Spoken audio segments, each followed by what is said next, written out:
Hello guys, welcome to our new program, News Deconstructed, brought to you by Kausal IAS, where we will be discussing uh, a very important news of the day, which has relevance in all the three stages of the exam, prelims, mains and interview, right?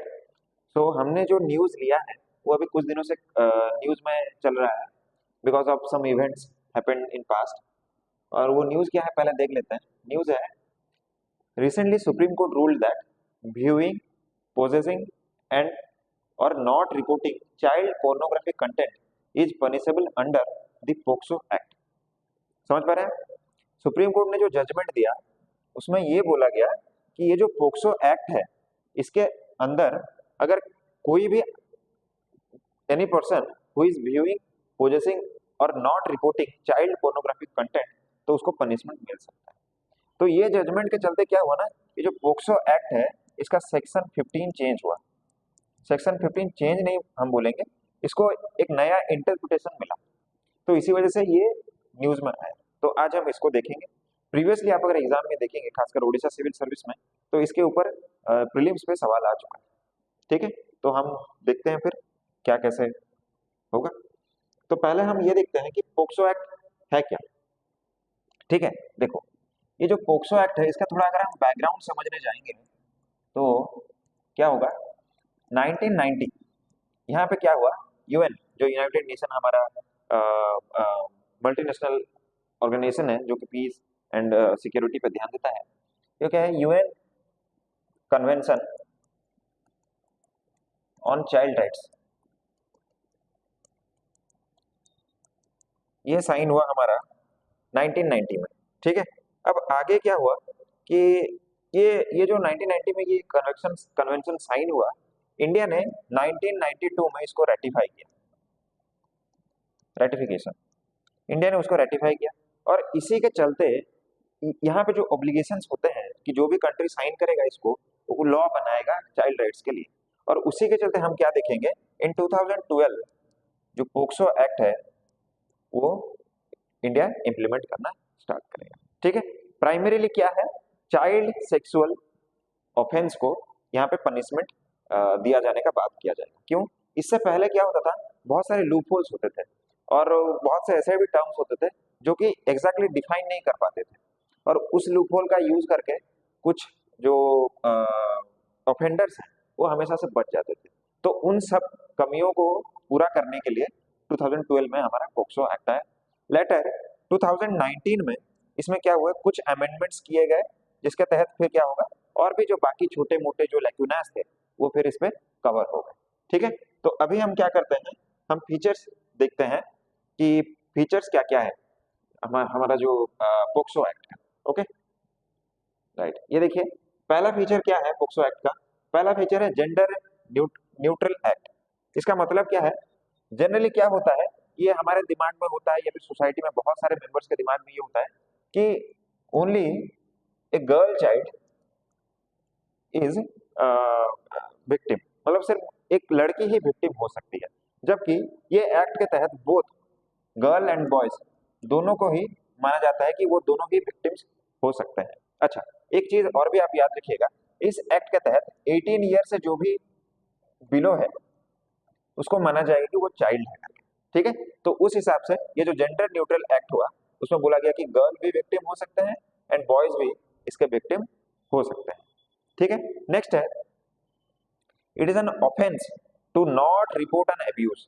अगर आप ऐसा कुछ abuse आपके साथ हुआ है और आप उसको रिपोर्ट नहीं कर रहे हैं तो इसको एक ऑफेंस की तरह गिना जाएगा और उसके तहत आपको पनिशमेंट भी मिल सकता है। ठीक है, थर्ड है, no time limit for reporting, मतलब आप कभी भी उसको रिपोर्ट कर सकते हैं, भले ही वो एक दिन हो या एक साल हो, आप अगर उसको रिपोर्ट करना चाहते हैं तो आप कर सकते हैं वो रिपोर्टिंग। ठीक है, नेक्स्ट है राइट टू कॉम्पेंसेशन, मतलब जो विक्टिम है उसको कुछ मॉनेटरी कॉम्पेंसेशन मिल सकता है, उसको मेडिकल एक्सपेंसेस जो है उसके उसको भी क्या किया जाएगा, इस एक्ट के तहत वो सारे एक्सपेंसेस को गवर्नमेंट ऑफ इंडिया बियर करे। ठीक है, नेक्स्ट क्या है, कॉन्फिडेंशियलिटी ऑफ विक्टिम्स आइडेंटिटी। हम जो फंडामेंटल राइट्स में पढ़ते हैं कि राइट टू प्राइवेसी, तो क्या होता है जब ऐसे कुछ केसेस आते हैं और उनके बारे में न्यूज में या फिर प्रोसीडिंग्स पुलिस इन्वेस्टिगेशन वगैरह स्टार्ट होता है, तो इससे क्या होता है कि जो विक्टिम का आइडेंटिटी है वो एक्सपोज होने का ज्यादा चांसेस रहता है, जिसकी वजह से क्या होता है कि उनका जो ट्रॉमा तो ऑलरेडी होता है, जिसके साथ भी ये ऑफेंसेस होते हैं उसका ऑलरेडी वो मेंटल ट्रॉमा से गुजर रहे होते हैं, और जब पब्लिसिटी हो जाता है तो वो मेंटल ट्रॉमा कंपाउंड हो जाता है और ज्यादा हो जाता है। तो इस एक्ट में ये बोला गया कि विक्टिम का जो आइडेंटिटी है उसको हम सीक्रेट रखेंगे, ठीक है, एज जितना पॉसिबल है उतना सीक्रेट हम रखेंगे। नेक्स्ट है periodic police verification and background of who interacted with the child. मतलब ये होगा कि पुलिस को ये बोला जाएगा कि वो चाइल्ड के साथ जिन जिन लोगों ने इंटरेक्ट किया है आप उनको भी थोड़ा इन्वेस्टिगेट कीजिए, ताकि ये केस जो जो बना है इसके बारे में और ज्यादा नॉलेज आपको मिल सके और इसे केस को जल्दी सॉल्व किया जा सके। एंड लास्ट है right to life and survival of the child. कई बार क्या होता है जो ये सेक्सुअल एब्यूज जो लोग जिनके साथ होता है वो इतना बुरा होता है कि मेडिकल ट्रीटमेंट चलते हुए ही कुछ लोगों का डेथ हो जाता है। और आप समझ सकते हैं अगर 18 ईयर्स से बिलो किसी लड़की के साथ खासकर हुआ तो वो किस मेडिकल कंडीशन से गुजर रही होगी। यहाँ पे सिर्फ उसका बॉडी स्टेक पे नहीं है, उसका लाइफ भी स्टेक पे है। तो ये सब चांसेस रहते हैं और बहुत सारे केसेस में आप देखेंगे कि विक्टिम का during the procedure medical procedure उनका डेथ हो जाता है। तो उससे कैसे उसको अच्छे से डील किया जा सके और मेडिकल ट्रीटमेंट उनका खत्म होने के बाद रिहेबिलिटेशन वगैरह उनका साइकोलॉजिकल वेलबींग वो कैसे हो सके उस पर ध्यान दिया जाए। तो ये जो हम देख रहे हैं जो आपके साथ जो है वो फीचर्स किसके होंगे, पोक्सो एक्ट 2012 के होंगे। अब आगे हम देखते हैं कि ये जो सुप्रीम कोर्ट ने जो जजमेंट दिया अभी कि चाइल्ड जो पोर्नोग्राफी पे जो जजमेंट दिया अभी उसका क्या सिग्निफिकेंस है पोक्सो एक्ट के साथ, ठीक है। देखो तो हमने अभी न्यूज में क्या देखा, वहां पे क्या बोला गया कि वाचिंग देखना, स्टोरिंग या फिर शेयरिंग, अगर आप ये सब कर रहे हैं किसी भी चाइल्ड पोर्नोग्राफिक वीडियो का तो आपको एक ऑफेंस की तरह माना जाएगा, ठीक है। तो इसमें हम बात कर रहे थे कि सेक्शन 15 जो है पोक्सो एक्ट का उसको इंटरप्रेट लार्जर डायमेंशन में उसको इंटरप्रेट किया गया, उसका हॉराइजन को और थोड़ा बढ़ाया गया। देखिए पहला जो हमारे लिए इंपॉर्टेंट चीज है जो ये एक्ट ने किया वो है इंट्रोडक्शन ऑफ कंस्ट्रक्टिव पोजेशन। अब देखिए पोजेशन जो है वो फिजिकल पोजेशन हो सकता है, डिजिटल पोजेशन हो सकता है। फिजिकल पोजीशन मतलब वो जो चीज आप फिजिकली उसको टच कर सकते हैं एटसेट्रा। डिजिटल मतलब आप अपने फोन में लैपटॉप में अपने जो इलेक्ट्रॉनिक डिवाइसेस है वहां पे आप स्टोर कर रहे हैं। ये जो कंस्ट्रक्टिव पोजीशन का क्या मतलब होगा, कंस्ट्रक्टिव पोजीशन का मतलब ये होगा कि आप अगर वो जो कंटेंट है उसको अगर आप कंट्रोल कर पा रहे हो, इसका मतलब ये है कि आप वो कंटेंट को आप वो जो कंटेंट है उसको कंस्ट्रक्टिवली पोजेस कर रहे हैं। तो कैसे आप उसको कंट्रोल करते हैं, मान लेते हैं फॉर एक एग्जांपल लेके ये मान लेते हैं कि आप एक वेबसाइट पे गए, मान लेते वो वेबसाइट एक्स है और आपने वहां पे देखा कि यहाँ पे वो जो मटेरियल है वो यहाँ पे अपलोड है और आपने क्या किया, आपने उसको मान लेते हैं किसी आदमी ने इसको देखा। अब क्या होगा, ये जो कंस्ट्रक्टिव पोजीशन के हिसाब से हमने क्या बोला, अगर आप इसको कंट्रोल कर सकते हो वीडियो को, कंट्रोल को भी वहां पे डिफाइन किया गया। क्या आप उसका वॉल्यूम ऊपर नीचे कर सकते हो, आप उसका स्पीड आगे पीछे अगर कर सकते हो तो वो सब भी किसमें आएगा, कंस्ट्रक्टिव पोजीशन, यानी आप वो वीडियो को कंट्रोल कर रहे हैं। तो आपने अगर वो भी किया तो आपको क्या होगा, आपको माना जाएगा कि आपने वो ऑफेंस किया और पॉक्सो एक्ट के तहत आपके अगेंस्ट में कार्रवाई किया जा सकता है। आई होप आपको ये समझ आया होगा। नेक्स्ट एक टर्मिनोलॉजी का इंट्रोड्यूस हुआ जो कि है, ये आप पढ़ सकते हैं सी सेम। इसका मतलब क्या है कि ये जो चाइल्ड पोर्नोग्राफिक मटेरियल है उसको डिफाइन किया गया यहाँ पे। क्या है वो, अगर आप इसका फुल फॉर्म जानना चाहेंगे तो child sexual exploitation and abuse material. मतलब पहले जो चाइल्ड पोर्नोग्राफी का जो टर्म डिफाइंड नहीं था उसको ये टर्म के साथ हमने डिफाइन कर दिया, ये आप याद रखिएगा, child sexual exploitation and abuse material. Okay आगे देखते हैं। इसके बाद एक थर्ड चीज उन्होंने क्या इंट्रोड्यूस किया है, इंट्रोडक्शन ऑफ रिपोर्टिंग ऑब्लिगेशन। यानी जो हम पिछले स्लाइड में देख रहे थे पोक्सो एक्ट में कि आपको केस कभी भी हो आपको रिपोर्ट करना है, कोई टाइम लिमिट नहीं, आपको रिपोर्ट करना है। वही बात को फिर से यहाँ पे बोला गया कि अगर आपने कहीं पे भी ये जो चाइल्ड अब्यूजिंग या फिर चाइल्ड पोर्नोग्राफी मटेरियल आपने देखा तो आप रिपोर्ट करेंगे। अगर आप रिपोर्ट नहीं कर रहे हैं तो क्या होगा, आपके अगेंस्ट में फिर से इसको ऑफेंस माना जाएगा और आपके अगेंस्ट में केस चल सकता है। जैसा कि हमने बात किया यहाँ पे, देखिए वाचिंग, स्टोरिंग और शेयरिंग, मतलब आपके फोन में भी अगर है और आप, पहले क्या होता था, मद्रास जो हाईकोर्ट है उसने ये बोला था कि अगर आप सिर्फ स्टोर करके रखे हो और आपको शेयर करना नहीं है तो वो एक ऑफेंस की तरह नहीं माना जाएगा। बट सुप्रीम कोर्ट ने क्या किया, वो जो मद्रास हाईकोर्ट का जो जजमेंट था उसको उन्होंने एन्यूल किया और यहाँ पे ये बोला कि अगर आप सिर्फ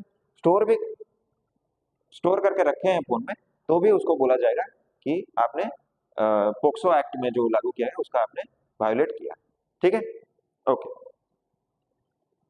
एंड लास्ट है, फोर्थ जो पॉइंट है वो हम देख रहे हैं, recognition of online viewing as an offence. ये क्या है, देखो मान लेते हैं एक केस लेते हैं कि मान लेते हैं ए करके एक पर्सन है, बी करके एक पर्सन है। तो बी ने क्या किया, कुछ उस तरह जो चाइल्ड पोर्नोग्राफिक मटेरियल है वो ए के पास भेजा। अब ए क्या करेगा, उसके पास दो चॉइसेस हैं। मान लेते हैं उसको नहीं पता है कि ये क्या वीडियो है, लिंक कोई भेज दिया मान लेते हैं, तो आइदर उसको ए ओपन करेगा और वो उसको ओपन करके फिर जब उसने देखा तो वो क्लोज कर देगा उसको, ये हो सकता है। अगर उसने ओपन किया तो उसके पास क्या ऑब्लिगेशन है, उसको रिपोर्ट करना पड़ेगा। अगर वो रिपोर्ट नहीं कर रहा है तो फिर क्या होगा, उसको माना जाएगा कि वो पॉक्सो एक्ट को वायलेट कर रहा है। इस केस में देखिए, अगर उसने ओपन किया और क्लोज कर दिया और इसने रिपोर्ट नहीं किया तो भी इसको क्या बोला जाएगा कि ये पॉक्सो एक्ट का वायलेशन है।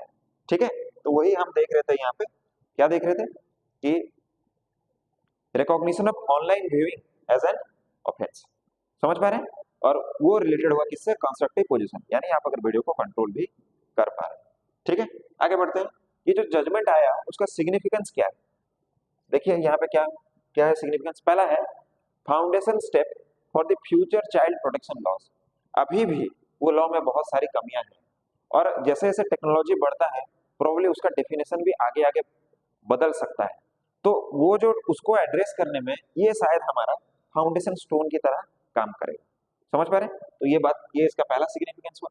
सेकंड हुआ वो जो अभी हमने देखा, जो उन्होंने सी सेम करके इंट्रोड्यूस किया, इससे उन्होंने क्या किया, लीगल डेफिनेशन दे दिया कि क्या है चाइल्ड पोर्नोग्राफी।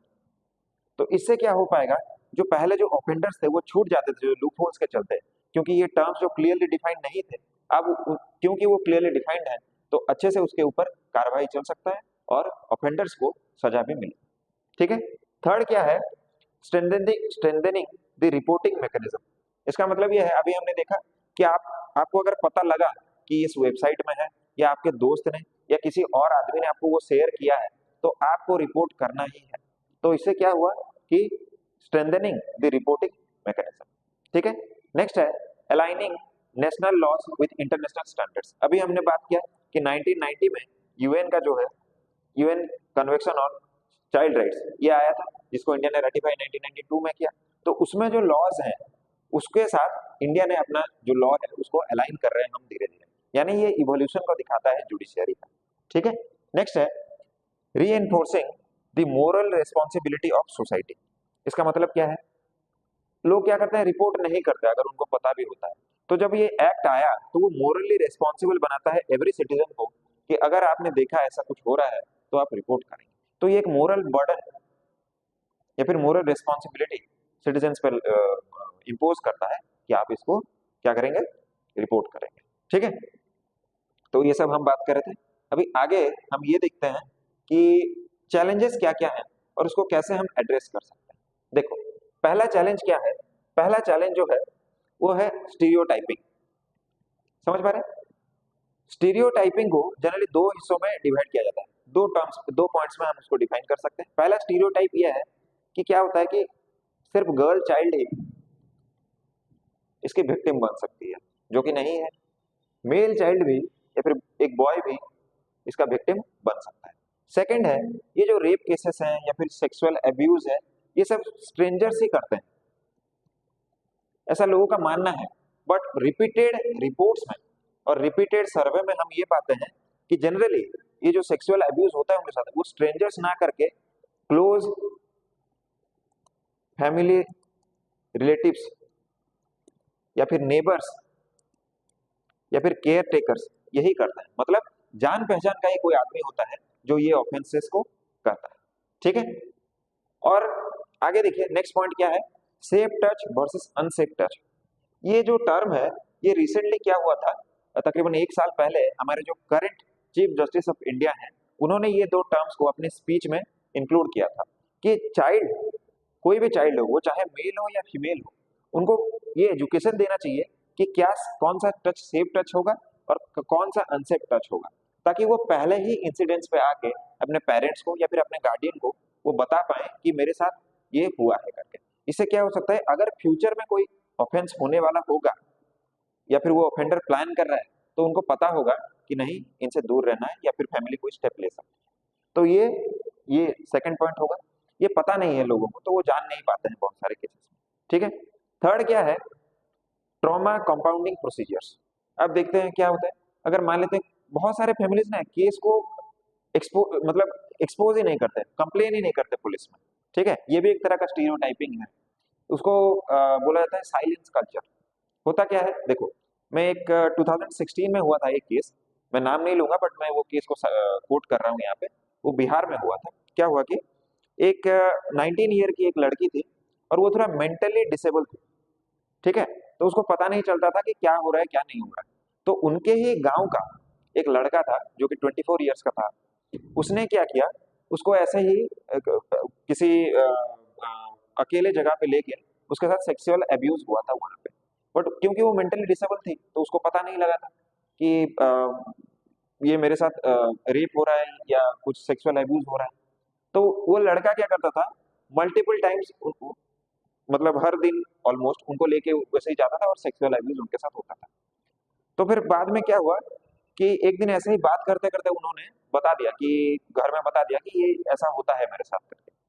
तो उनके फैमिली ने क्या किया पता है, रि, रिपोर्टिंग तो दूर की बात है, उन्होंने सोचा ये अगर लोगों को ये लड़की अगर बता दे क्योंकि इसका मेंटल कंडीशन सही नहीं है तो हमारे फैमिली का नाम गिर जाएगा। तो उन्होंने क्या किया, उस लड़की को मर्डर कर दिया था वहां। तो आप सब सोच सकते हैं साइलेंस कल्चर कितना मतलब वायलेंट हो सकता है, कितना ये कोरेसिव हो सकता है एक डिग्निटी ऑफ ए वुमन उसके लिए। तो ये क्यों होता है, वो जो हुआ उसके साथ में क्यों होता है, क्योंकि एक एक स्टिग्मा होता है सोसाइटी में कि हमारा खानदान का इज्जत चला जाएगा और मैं मुंह दिखा नहीं पाऊंगी या दिखा नहीं पाएंगे हमारे खानदान से, तो ये ऐसा रहता है। तो उसमें क्या होता है, ट्रॉमा कंपाउंडिंग होता है। फॉर एग्जाम्पल आपने रिपोर्ट कर दिया, पुलिस क्या करेगी, मल्टीपल टाइम्स उस केस को बार बार रिपीट करती रहेगी। इससे क्या होता है, रीविक्टिमाइजेशन। ये भी जो हमारे चीफ जस्टिस हैं DY चंद्रचूड़, उन्होंने बोला है कि ये जो रीविक्टिमाइजेशन हर स्टेज पे होता है हमें उसके ऊपर ध्यान देना है। मीडिया चली आएगी, सुप्रीम कोर्ट में या फिर कोर्ट में जब भी जजमेंट दिया जाएगा वो पब्लिकली दिया जाता है। आजकल तो ऑनलाइन भी जजमेंट दिया जा रहा है। तो वो कैसे रेस्ट्रिक्ट हो पाए, इंडिविजुअल डिग्निटी को हम कैसे बचा पाए, उसके ऊपर हमें काम करना चाहिए। नेक्स्ट है, हमें रिफॉर्म करना चाहिए जुडिशियरी। देखो प्रॉब्लम क्या है पता है कि एक कॉन्सेप्ट है चाइल्ड कोर्ट्स का, मतलब जो सुइटेबल चाइल्ड के लिए सुइटेबल हो, जो कि इन इन सब इवेंट से गुजरे हैं उनके लिए सुइटेबल हो, यानी उनका वेटिंग रूम अलग हो, वो और उनके पेरेंट्स कोर्ट में जिस पाथ से एंटर कर रहे हैं वो अलग हो, उनके लिए जो कस्टडी है वो अलग से मेंटेन हो, उनका आइडेंटिटी सिक्योर किया जा सके। ये सब जो इंफ्रास्ट्रक्चर होता है वो बहुत सारे कोर्ट्स में नहीं है। तो हमें क्या करना चाहिए, हमें जितने भी सारे हमारे high courts, supreme courts, district judiciary है, उन सब में चाइल्ड फ्रेंडली कोर्ट उनको बनाना चाहिए। तो ये बात हम देख रहे हैं, ये बात तो हमने कर लिया कि विक्टिमाइजेशन कैसे होता है। ठीक है, लास्टली इंफ्रास्ट्रक्चरल बॉटलनेक्स। क्या है इंफ्रास्ट्रक्चरल बॉटलनेक्स? पहली बात तो आप देखिए, सबसे पहला चीज जो आएगा वो है कि एडिक्वेट इंफ्रास्ट्रक्चर नहीं है, जो हम चाइल्ड राइट्स में बात करते हैं। उसके अलावा हम जुडिशरी में रिफॉर्म में मैंने एक पॉइंट छोड़ दिया, मैं वो बोलता हूँ। वो क्या है कि देखो किसी के साथ भी अगर चाइल्ड अब्यूज हुआ और वो जब कटघरे में खड़ा होगा तो क्या होता है, वो कुछ भी बोलता है तो वो कभी भी एक एडल्ट की तरह उसको एक्सप्रेस नहीं कर पाएगा, क्योंकि हम क्या देख रहे हैं, पोक्सो एक्ट में 18 ईयर से नीचे है, तो कभी भी उसको एक्सप्रेस नहीं कर पाएगा। तो जो जजेस हैं उनको वो बात को समझ में आना चाहिए। तो वो जुडिशरी की तरफ से वो कोशिश होना चाहिए कि जो विक्टिम है वो एक माइनर चाइल्ड है, प्रॉब्ली वो ऐसे एक्सप्रेस नहीं कर पाएगा जैसे एक एडल्ट कर सकता है। तो वो जो कॉन्शियसनेस है वो जुडिशरी में आना चाहिए। और जुडिशियरी को फ्रेंडली प्रोसीजर्स को इम्प्लीमेंट करना चाहिए। जैसे मैं फिर वापस हमारे चीफ जस्टिस को कोट करना चाहूंगा। उन्होंने क्या किया था, दिल्ली में एक ऑर्फनेज था जहाँ पे कि ऐसा जो चाइल्ड सेक्सुअल अब्यूज के केसेस आए थे, तो उन्होंने एक लेडी आईपीएस ऑफिसर को वहां पे बोला था कि आप जाके यहाँ पे इन्वेस्टिगेट करो। तो वो लेडी ऑफिसर ने क्या किया था, विदाउट वो क्या कहते हैं अपना यूनिफॉर्म चेंज करके वो एक आम आदमी की तरह उधर वो गए और लोग बच्चों के साथ बातचीत किया, उनके साथ घुले मिले और फिर उन्होंने बच्चों से पूछा कि आपके साथ क्या ऐसा होता है। तो इस तरह के जो जो हर केस का जो यूनिक डिमांड है उसको फुलफिलिंग स्टेप्स हमें लेने पड़ेंगे। और इसके लिए क्या होगा, एग्जीक्यूटिव और जुडिशियरी को इन दोनों को हाथ मिलाना चाहिए एक साथ में, ताकि अच्छे से उसको हम इन्वेस्टिगेट भी कर पाए और जो विक्टिम है उसको हम जस्टिस भी स्पीडी एंड एग्जैक्ट जस्टिस हम उसको प्रोवाइड कर पाए। ठीक है, तो ये सब हम इस केस में अभी डिस्कस कर रहे थे। और ये न्यूज़ अभी हॉट टॉपिक तरह तरह है। इस पे मैंने एक मेंस का भी सवाल प्रिपेयर किया है और मैं चाहता हूं कि आप कोशिश करें इसको लिखना। और ये जो क्वेश्चन है ये आप देख सकते हैं यहाँ पे, in the light of recent Supreme Court judgment regarding child pornography analyse the evolving legal framework concerning child protection in India. ठीक है, ऐसे और वीडियोस के लिए हमारे चैनल को सब्सक्राइब कीजिए और ये वीडियो अगर आपको अच्छा लगा हो तो अपने दोस्तों के साथ शेयर भी कीजिए। Thank you.